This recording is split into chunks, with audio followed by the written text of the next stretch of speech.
रजनी को बचपन से ही पेंटिंग का बहुत शौक था। वो हमेशा से ही पेंटर बनना चाहती थी, पर उसके माँ और पिताजी ने उसको कभी भी इस चीज के लिए सपोर्ट नहीं किया और उसकी शादी नीरव से हो गई। नीरव रजनी को बहुत प्यार करता था, पर रजनी हमेशा चुपचाप ही रहती। वो इस शादी से खुश नहीं थी। वो ये शादी नहीं करना चाहती थी। उसे तो हमेशा से पेंटर जो बनना था। अपने इस सपने को वो नहीं पूरा कर पाई, इसलिए वो हमेशा उदास रहती थी। रजनी, बहुत ही बढ़िया फिल्म लगी है, कल देखने चले?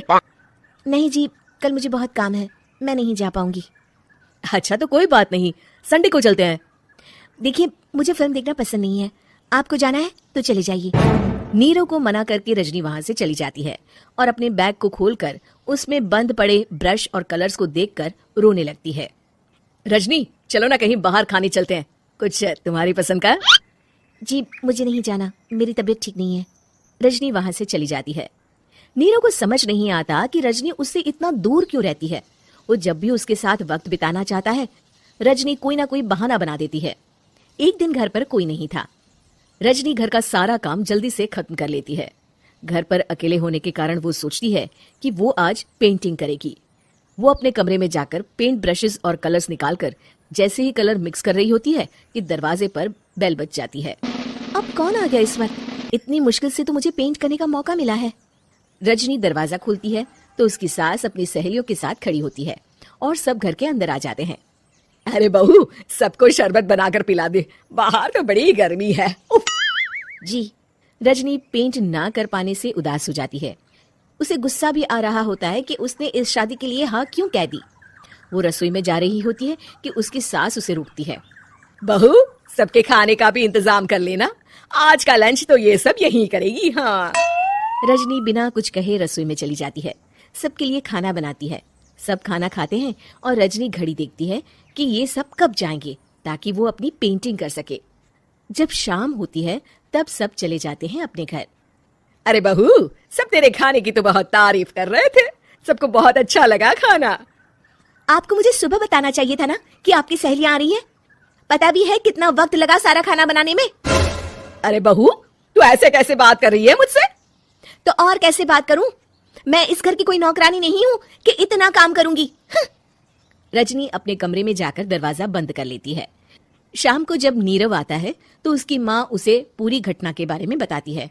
क्या रजनी ने आपसे इस तरह बात की माँ? हाँ, और पता नहीं उसे क्या हो गया है, शाम से बाहर भी नहीं आई है। मैंने तो कई बार आवाज दी, खाना भी नहीं खाया उसने। तू ही बात करके देख ले बेटा। नीरव अपने कमरे का दरवाजा खटखटाता है। रजनी, दरवाजा खोलो, मैं हूं। रजनी दरवाजा खोलती है और फिर वापस जाकर अपने बिस्तर पर लेट जाती है। रजनी, माँ से बात करने का ये क्या तरीका है? मैंने कोई गलत बात नहीं की है। अरे तुम क्यों ऐसे बर्ताव कर रही हो सबके साथ? क्या तुम इस शादी से खुश नहीं हो? रजनी कुछ नहीं बोलती। अरे बताओ मुझे रजनी, क्या ये शादी तुम्हारी मर्जी के खिलाफ हुई है? हाँ, मैं ये शादी कभी नहीं करना चाहती थी।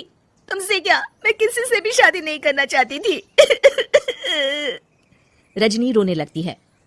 चुप हो जाओ रजनी, बताओ मुझे, तुम क्यों नहीं करना चाहती थी शादी? रजनी बेड के नीचे से अपने पेंटिंग्स, कलर्स, ब्रश, पेपर्स निकालती है। इतने में उसकी सास भी कमरे में आ जाती है।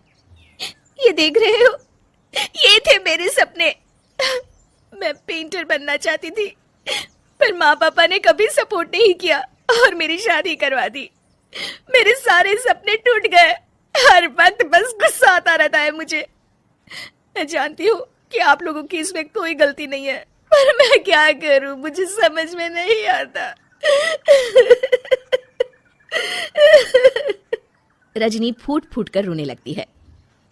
मुझे माफ कर दीजिए, आप दोनों के साथ मैं बहुत बुरा बर्ताव कर रही हूँ। अरे रजनी बेटा, चुप हो जाओ तुम। नीरव पानी लेकर आता है। ये लो पानी पियो और शांत हो जाओ। रजनी पानी पीती है और उसकी सास पेंटिंग्स देख रही होती है। अरे नीरव, हमें तो पता ही नहीं था कि हमारी बहू कलाकार है। अरे कितनी अच्छी पेंटिंग्स बनाई है, देखो तो। ये वाली तो मैं अपने कमरे में ले जाऊंगी। आपको ये पेंटिंग्स अच्छी लगी? अच्छी नहीं, बहुत अच्छी लगी। और तुमने हमें बताया क्यों नहीं? तुम जब चाहे पेंटिंग कर सकती हो रजनी। हम तुम्हारे सपनों को पूरा करने में तुम्हारा पूरा साथ देंगे। हाँ बेटा, हम कला की कद्र करते हैं। हम कलाकार तो नहीं, पर मुझे गर्व है कि मेरी बहू एक कलाकार है। रजनी, नीरव और सास तीनों हंस पड़ते हैं।